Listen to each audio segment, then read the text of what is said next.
Jordan stepped deeper into the glowing corridor, the faint red light rippling along the walls like a silent warning that only she could hear, and with each step the air thickened as though the facility itself were breathing around her the chill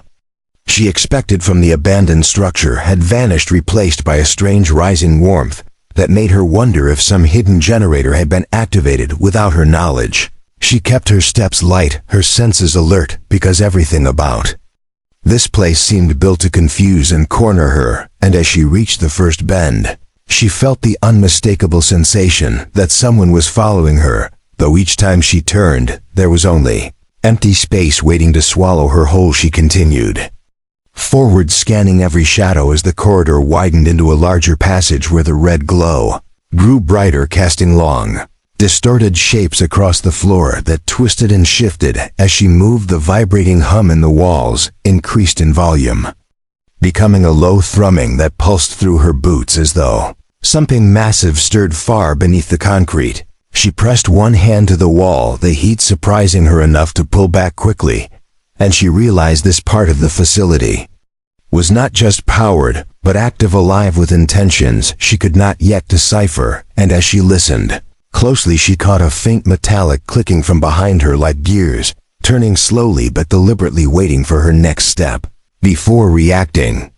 Again she reached an intersection where two hallways branched off into darkness, while the main corridor ahead glowed brighter, as if inviting her toward something central and unavoidable. She hesitated for a moment, weighing her options carefully, because a wrong choice here could trap her in a maze designed to test far more than physical endurance. She crouched low, brushing the floor with her fingertips, feeling subtle tremors that seemed to form a pattern or rhythm, though she could not decode it. The air felt heavier on one side, lighter on the other, as though one direction held danger and the other held answers. Yet both appeared equally ominous, and as she rose to her feet, she caught a flash of movement in the corner of her vision, a blur disappearing before she could fully turn to face it, choosing the path ahead. She moved swiftly, now driven by instinct rather than logic, as the corridor stretched long and narrow, the red lights shifting to a deeper shade that resembled a heartbeat, slowing and intensifying with every few steps. She reached a metal door, slightly ajar, its edges glowing with the same reddish pulse, and she paused, listening for any sign of what lay on the other side. But the only sound was the hum, which had grown more erratic, as though responding directly to her presence. She pushed the door open with the side of her arm, slipping into a room filled with rows of abandoned control panels, their screens dead yet slick with condensation, and she could feel the air here vibrating as if the machines had been awake only moments ago, waiting for a command someone had never given. She stepped closer to the nearest console, brushing dust from its cracked surface, and noticed faint indentations on the file controls, as though someone had typed hastily into the system before vanishing without warning. She tried to activate the monitor, but nothing responded, though as her hand hovered over it, the red glow in the room flickered and surged like a signal being transmitted to something outside her field of view, and she felt the unmistakable sensation that she was no longer alone inside this room, that something watched from the farthest corner, where shadows clung thick and unmoving even though the rest of the space pulsed with dim light. And as she narrowed her eyes, the shape in the corner shifted almost imperceptibly, waiting for her to notice. Her pulse quickened, but she refused to retreat, instead moving slowly toward the shape, trying to assess whether it was another trainee, an instructor, or something entirely different. The air around her grew colder with each step, and she felt a faint vibration beneath her foot, as if a mechanism had been triggered by her movement. The shadow expanded slightly, stretching across the wall in a way no human silhouette could, and she felt a heavy pressure behind her eyes, a strange pulsing sensation that made the wall seem closer than before, tighter, as though the facility were contracting around her, trying to funnel her toward a specific discovery she was meant to face. And as she reached out a hand toward the trembling darkness, the lights above her flickered violently, forcing her to blink. In that instant, the shadow vanished, leaving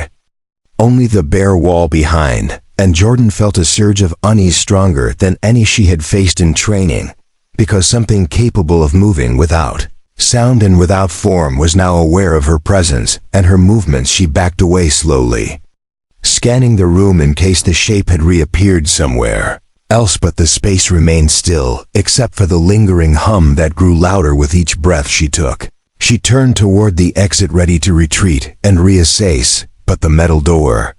suddenly slammed shut with a force that echoed through the entire chamber, rattling every panel in the room, and she realized, with a cold jolt, that she had just been locked in by something that had never revealed itself yet. Jordan pressed her back against the cold metal door, her breath shallow as the humming around her grew louder and more insistent. It pulsed through her chest like a living heartbeat, vibrating along every nerve ending in her body. She tried the handle, but it would not budge,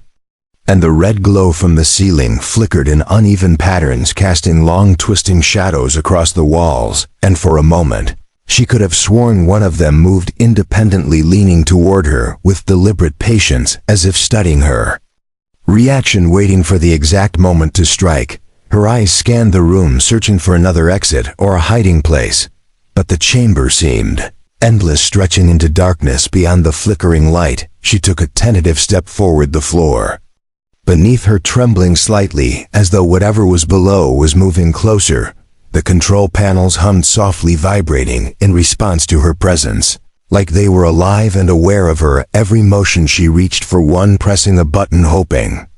to trigger some response, and the screens flickered dimly, revealing distorted figures in motion, as though someone or something was watching from another dimension or time, and the hum grew into a low groan, filling the space around her, and she felt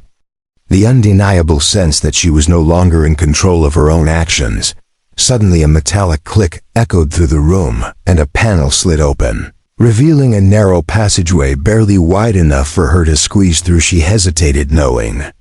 this might be a trap, yet the pulsing hum seemed to beckon her forward, a strange rhythm guiding her steps like a predator luring prey into its den. She took a deep breath and entered the passage, her hand grazing the walls, feeling them vibrate softly beneath her fingertips as the passage twisted and sloped downward deeper into the unknown. Below, the flickering red light from the previous chamber faded, leaving her in near darkness except for the faint pulse emanating from the walls, which seemed to sync with her heartbeat, and she realized she had no idea how far the tunnel extended or what waited at its end. A sudden rush of air swept past her, carrying the smell of metal and something acrid like burnt oil, and she instinctively ducked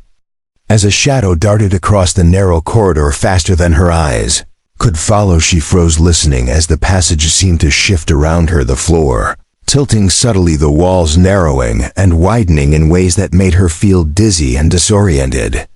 And she understood that this place was not only alive but intelligent, aware of her presence, and capable of manipulating the environment around her, and every instinct screamed that turning back was no longer an option, because something deeper and far more dangerous waited just ahead. The passage opened abruptly into a vast cavernous space, the ceiling lost in shadow and the floor illuminated by lines of faint red light forming intricate patterns like circuitry across the concrete. She stepped cautiously forward, each step sending faint vibrations through the floor, as if testing her resolve. The hum grew louder, now layered with strange metallic tones, almost like voices whispering just beyond comprehension. And in the center of the room, a massive structure rose from the ground, its surface sleek and black, absorbing the light around it. She felt a pull toward it, as though it held answers to questions she had not yet dared to ask, and she realized that the moment of truth had finally arrived. Yet Jordan approached the structure, her hand hovering above its smooth surface, the pulsing hum intensifying with each step, as though the chamber itself was awakening in anticipation. She hesitated, feeling the weight of every warning from her training and the instinctive knowledge that what lay ahead could change everything she believed about the facility, about the drill, and about herself. The surface of the structure shifted slightly beneath her fingertips, like it was alive, responding to her touch, and as a low mechanical growl echoed from deep within the walls, she understood that opening it would reveal a secret she might not be prepared to face. Yet the hum grew deafening, surrounding her body, pressing against her mind, forcing her to confront the unknown before she could move forward or retreat. Her fingers brushed the edge, and the black surface began to split apart, slowly revealing a faint crimson light from within. She felt a sudden rush of heat and the unmistakable scent of ozone filling the air around her. The pulsing hum became a steady roar vibrating through her bones, and she realized in that instant that whatever was inside had been waiting for her.